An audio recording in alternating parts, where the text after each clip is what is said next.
Linhas e manchas.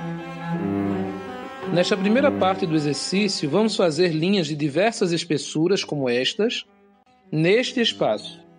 Não precisa ser do mesmo tamanho nem direção. O que importa aqui, na realidade, é que você aprenda a fazer linhas finas, assim, e linhas mais grossas. Entenda que enquanto mais grosso você quiser que a linha fique, mais você vai ter que usar o lápis deitado, pegando mais a lateral do lápis. Você pode até segurar o lápis nessa posição, ó, fazendo quase que com a lateral total do grafite. Enquanto que quando você quiser uma linha bem fina, você vai usar mais a ponta do lápis. Nesse outro modo de traçar, vamos fazer linhas curvas e vamos sobrepondo a linha a outra. Agora nós vamos puxar um traço bem firme e escuro e depois vai ficando bem fino e mais fraco. Da mesma forma aqui, para várias posições. Tente sempre diversificar a pressão do lápis sobre o papel. Da mesma forma que esse exercício aqui, agora você vai fazer para um lado e depois para o outro lado. Usando as linhas que acabamos de fazer e algumas outras, nós podemos fazer sombras passando a ideia nos nossos desenhos de volume, ou que o desenho está para fora do papel. Podemos fazer isso basicamente de duas formas, usando linhas ou manchas para fazer a nossa escala tonal. Mas o que é uma escala tonal? A escala tonal é uma variação de tons de uma mesma cor, que pode ir do mais claro ao mais escuro, ou vice-versa. Apenas em termos de comparação, é como se pegássemos uma nota musical e a executássemos em 3 volumes ou intensidades diferentes.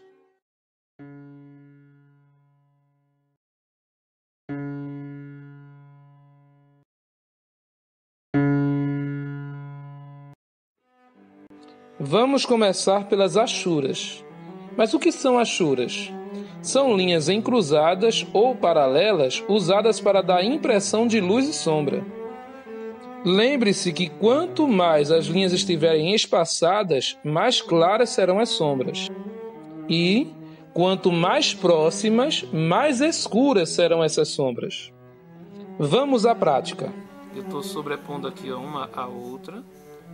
Não há problema aqui de deixar espaço em branco.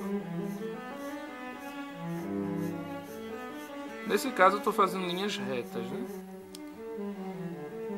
Esse próximo bloco, ó, vou fazer as linhas, mas mantê-la agora um pouco mais afastadas, ó. Tentando manter mais ou menos o mesmo peso da mão para que fique um tom mais claro do que esse. E agora eu vou deixar bem longe, ó, uma linha da outra. E o que é que nós temos agora? 3 tons diferentes. Da mesma forma que eu fiz isso com linha, eu também poderia fazer com manchas. Então, já com manchas, eu vou fazer isso, ó. Não precisa se preocupar demais do lápis sair aqui, ó, ficar manchado para aqui. Não se preocupe com isso. Mas tente fazer o máximo possível dentro do quadrado, mas sem se preocupar demais. Eu fiz, agora eu vou voltar, ó, para poder escurecer mais. Agora eu vou fazer um tom mais claro. Esse tom aqui é um tom uniforme, quer dizer, dentro desse quadrado nós vamos usar um tom só apenas, e todo por igual. Não vai ter uma variação dentro desse quadrado. Agora ele é bem clarinho. É interessante que aqui você não mude o lápis. Seria interessante usar um 3B ou um 4B. 3 tons diferentes, conseguidos de 2 maneiras diferentes. Aqui com linhas, aqui com manchas. Agora nós podemos usar esses 3 tons aqui para fazer um desenho. Como? Você pode fazer logo um esboço simples. Não se preocupe do desenho ficar bonito demais ou parecido demais. A preocupação aqui não é isso agora, é só exercitar mesmo as sombras. Então vou fazer um esboçozinho simples, ó. Não precisa ficar parecidinho com o de lá.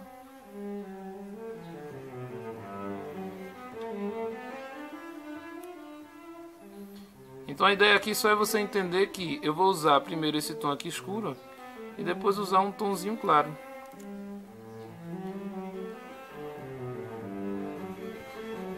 E aqui eu vou usar tudo que eu aprendi até aqui agora.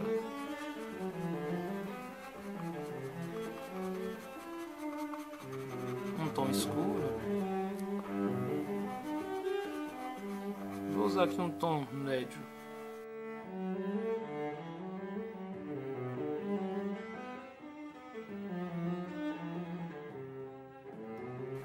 Vou usar aqui um lápis mais leve para fazer essas outras árvores lá do fundo, bem clarinho. Talvez usando esse tom aqui, ó. Isso aqui é suficiente para você entender que com dois tons diferentes você já pode passar a ter uma ideia de profundidade no desenho. Então aqui nós temos uma imagem 2D ou bidimensional, isto é, só tem altura e largura. Chamamos também isso de uma visão plana, pois não há aqui volume. Já nesta outra imagem nós vemos ela tridimensional, 3D. É o que chamamos de visão espacial, pois agora este objeto aparenta ocupar um espaço. Então observe que é a luz e sombra o que dá vida aos desenhos. Por isso que talvez seja um dos assuntos que mais encante todos os alunos. Mas para executar bem esta técnica, é necessário fazer os exercícios e entender como fazer essas sombras. Lembre-se, não existe uma regra definitiva, mas basicamente podemos definir assim. Usamos linhas curvas para formas cilíndricas ou esféricas e linhas retas para formas cúbicas e planas. Vamos repetir para fixar bem na memória. Quando vamos fazer desenhos esféricos, precisamos usar linhas curvas para sombrear. É o caso do rosto, de um braço, uma bola. Isso também se aplica a objetos cônicos, todos os objetos que tiverem curva. Mas quando se trata de desenhar objetos cúbicos ou que tenham planos retos, então vamos desenhar linhas retas e paralelas para passar melhor a impressão da tridimensionalidade cúbica. Então linhas retas, assim, para objetos cúbicos como esse, e linhas curvas para objetos esféricos ou cilíndricos. Lembrando que precisamos sombreá-lo com linhas retas.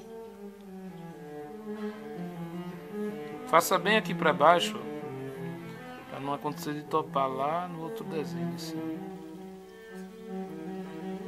Use a linha vermelha aqui como guia, para que a sua linha fique vertical. E como nós aprendemos, essa linha é igual a essa, e essa igual a essa.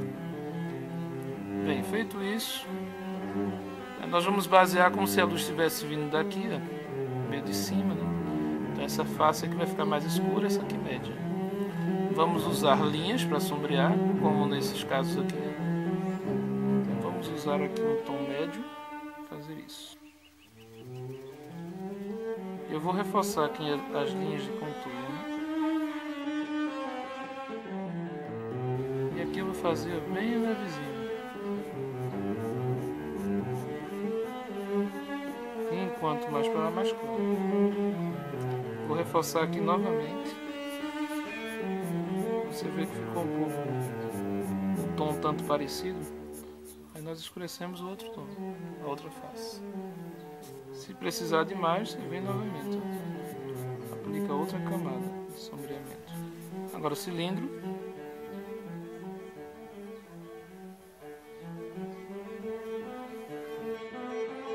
Aqui, como a forma é cilíndrica, então a forma de sombrear deve ser curva.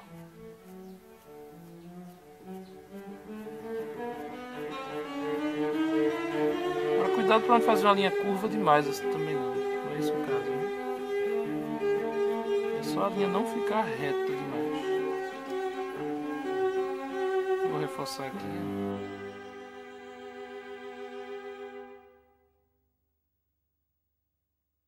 Aqui o círculo. Essa parte aqui deve ser mais escura um pouco do que para cima e para baixo.